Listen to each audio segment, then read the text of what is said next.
గారు ఇద్దరు రావడం, విశాఖపట్నంలో ఒక 8 కంపెనీలు ప్రారంభించడం, దాని ద్వారా 1 ఇయర్లోనే అవన్నీ కూడా పూర్తి చేస్తామని కూడా అక్కడ మేనేజ్మెంట్ అన్నీ కూడా మాట ఇవ్వడం, దగ్గర 40,000 ఉద్యోగాలు రావడానికి ఈ 1 చాలా మంచి కంపెనీలు కూడా అన్నీ కూడా నిన్న చాలా విషయాలు కూడా ఈ 9 జిల్లాలకు సంబంధించి, అంటే కొత్తగా ఏర్పడిన ఈ 9 జిల్లాలు అంటే పాత శ్రీకాకుళం, విజయనగరం, విశాఖపట్నం, ఈస్ట్ గోదావరి, ఈ 4 పాత 4 జిల్లాలకు సంబంధించి కూడా ముఖ్యమంత్రి గారు రివ్యూ చేశారు.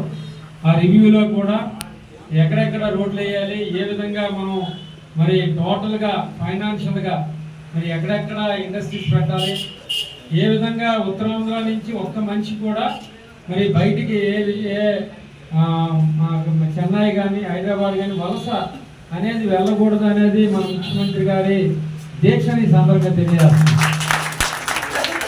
మరి దానికోసమే నేను అంతా మాట్లాడడం జరిగింది. ఈ 9 జిల్లాలకు సంబంధించిన కలెక్టర్లు వచ్చారు, అలాగే అక్కడ ఉన్న సంబంధించిన ఏవైతే ఇండస్ట్రీస్ ఉన్నాయో ఏపీఐస్ వారు అందరూ కూడా రావడం జరిగింది, దాన్ని సమీక్షించడం జరిగింది. ఇవన్నీ కూడా మన నాయకుడు చంద్రబాబు నాయుడు గారు ఒక ముందుకెళ్తున్నారు. అలాగే ఈరోజు చూసుకుంటే మనం మరి అన్ని విధాల మరి ఒక 10 లక్షల కోట్ల రూపాయలు అప్పు ఉన్నప్పటికీ కూడా ఈరోజు దాన్ని అన్ని అధిగమించి ఈరోజు అన్ని కూడా కార్యక్రమాలు చేసుకుంటాం. ఒక పెన్షన్లే మరి ఎందుకంటే ప్రతిసారి మాట చెప్తానంటే 32,000 కోట్ల రూపాయలు సంవత్సరానికి ఖర్చు పెడుతున్నామంటే ఎంత పెద్ద మొత్తం ఒకసారి ఆలోచించండి. ఒక పెన్షన్తోనే ఆయన 32,000 కోట్ల రూపాయలు పెంచుతున్నారు. అలాగే ఈరోజు చూసుకుంటే మరి గత ఒక 1 ఇయర్ మన దగ్గర డబ్బు లేకపోయేసరికి చాలా మంది ఇంకేమి ఇవ్వలేము అనుకుంటే ఈరోజు తల్లి వందనం ఇస్తున్నాం, రైతుకి అన్నదాత సుఖీభవ ఇస్తున్నాం.